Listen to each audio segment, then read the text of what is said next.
Alright, welcome back to the people. On this video, I'm going to talk about S Corporation. Now, I spoke a little bit prior to on the previous video about C corporations.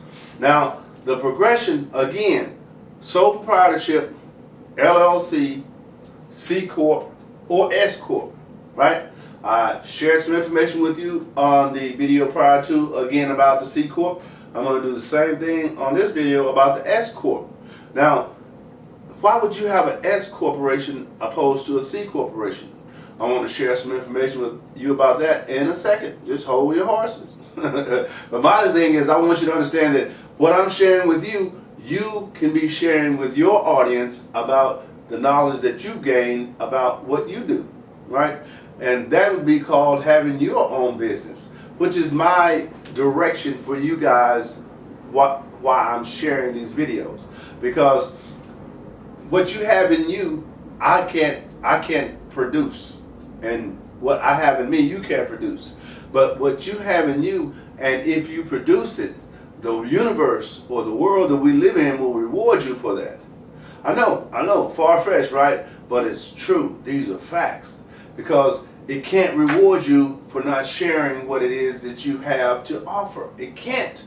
Because you're being selfish. You're holding it in. Your creative juices that you have flowing in your mind, the thoughts that you have going all the time that you would like to share with somebody and you're not sharing it with nobody.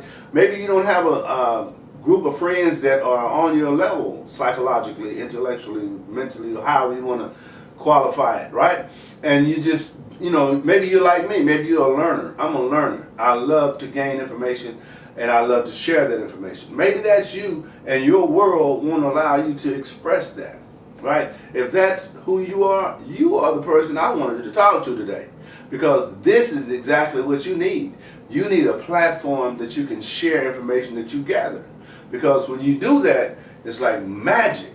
The world will reward you for that. But if you hold that in and just keep it to yourself, you can't be rewarded for that. You just die with that. You take it with you when you leave and you gained it.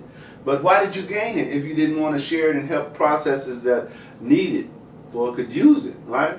And that's not what we do. We're not that way as human beings. As human beings, we are growth seekers. We seek to grow based on knowledge and information, right? And as you get more informative about certain things in line with what you do, you choose better routes. You go better directions, right? Because that's how it works. You don't want to keep bumping your head against the wall. And you don't want to keep living your life and not growing, right? Because there are some people who are in a comfort zone. They okay where they are, right? As long as they're above you, they're okay. But they have all that ability too, that potential, that, well, maybe they don't have the drive. Or maybe they don't have the mindset. Or maybe they have doubt within themselves. Because doubt is a killer. Right? That's one of the things I like to talk about in reference to personal development. You have to overcome doubt because doubt will keep you where you are. If not where you are, it'll lower you to the next level. Because if you don't believe in yourself and you think that you can't do it, you can't do it. Because it takes you believing that you can do it to do it. You can't do it believing that you can't. It doesn't happen like that because it's not based on luck. It's based on effort. It's based on drive. It's based on a lot of things that go in line with you looking within and bringing all that out. Just say, this is me. Take me as I am. Right? And the world will take you as you are. It will. Trust me. Not everybody. Don't think that either. But that's okay. That's okay. That's not what's necessary. What's necessary is that you got that out. And then you do it again, and then you do it again, and then you get comfortable, you get confident, and then people can identify with confidence because confident people move this world. They go through life struggling just like everybody else, but they don't let that stop them. They continue on. All right, so the S Corporation, ladies and gentlemen, it says, an S Corporation for United States federal income tax purposes is a closely held corporation or, in some cases, a limited liability company. LLC, or a partnership that makes a valid election to be taxed under Subchapter S of Chapter 1 of the Internal Revenue Code. Confusing? Right.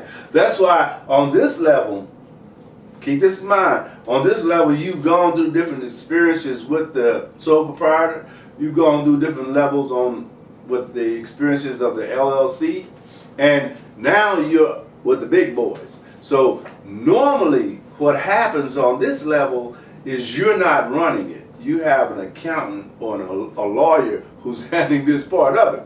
Thank God, right? So that you want to keep in mind that, but it's okay for you to know certain things. Actually, it's essential that you know, because you don't want to be paying for services not rendered, right? You don't want to be paying an attorney for doing something that you can do yourself, right?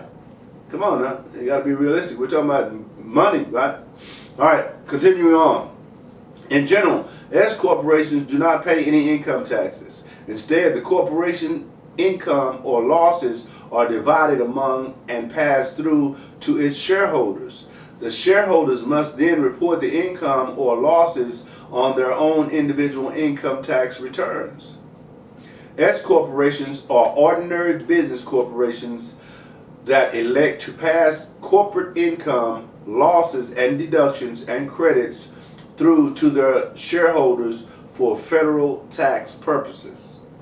The term S corporation means a small business corporation which has made an election under statute 1362A to be taxed as a S corporation.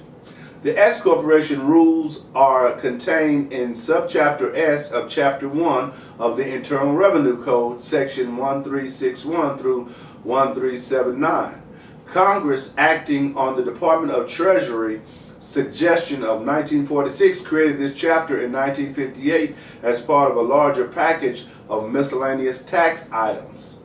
A corporation is eligible if it has no more than 100 shareholders, has shareholders who are all individuals. Exceptions are made for various tax-exempt organizations, estates, and trusts. 3, has no non-resident aliens or shareholders, and 4, has only one class of stock. A limited liability company or LLC is eligible to be treated as an S corporation under the check the box regulations at statute 301.7701-2. The LLC's first election is to be taxed as a corporation, at which point it becomes a corporation for tax purposes. Then it makes the S corporation election under sections 1362A. Now, shareholders must be U.S. citizens or residents, not non-resident aliens, and must be natural persons, so corporations and partnerships are ineligible shareholders. However, certain trusts, estates, and tax-exempt corporations, notably 501c3 corporations, are permitted to be shareholders. Now, an S corporation may only have one class of stock. A single class of stock means that all outstanding shares of stock confer identical rights to distribution and liquidation processes, i.e. profits and losses are allocated to shareholders proportionally to each one's interest in the business. The S election affects the treatment of the corporation for federal income tax purposes. The election does not change the requirements for that corporation for other federal taxes such as FICA and federal unemployment taxes. While an S corporation is not taxed on its profits, the owner of the S corporation are taxed on their proportional shares of the S corporation's profits. Now, that's kind of confusing for a lot of what we call laymen, right? Which is, me as well, just depending on the area of expertise, right? But it's not necessary that you know all that. It's just necessary that you understand some of it, right? That you hear it. And when you hear certain things, then what happens is some of it you'll pick up right quick. Others you'll need to do a little more research, especially if it applies to your specific situation, right? Because you don't want to go into business to lose money. That's not the mindset. But you will lose money from time to time. right? That's also a reality. Now, one of the things that would hold you back from deciding to start your own business would be only something that you can answer. And if you can't answer that, you should give it a shot. Give it a try. Especially if you're like in my niche, my area of expertise is people who are baby boomers, right? You know that there are 10,000 baby boomers retiring every month. 10,000. At least, right? Now, think about that. Over a period of time, that's a lot of people that's going to be retiring. Now, what are you going to do once you retire? What is your plan after you retire? Just watch TV all day? Go fishing all day? What? You're going to need more money. You're going to probably have to go to work unless you create your own job, right? That's what I'm introducing to you today. The opportunity to start today and create your own job so that you don't have to work again for anybody.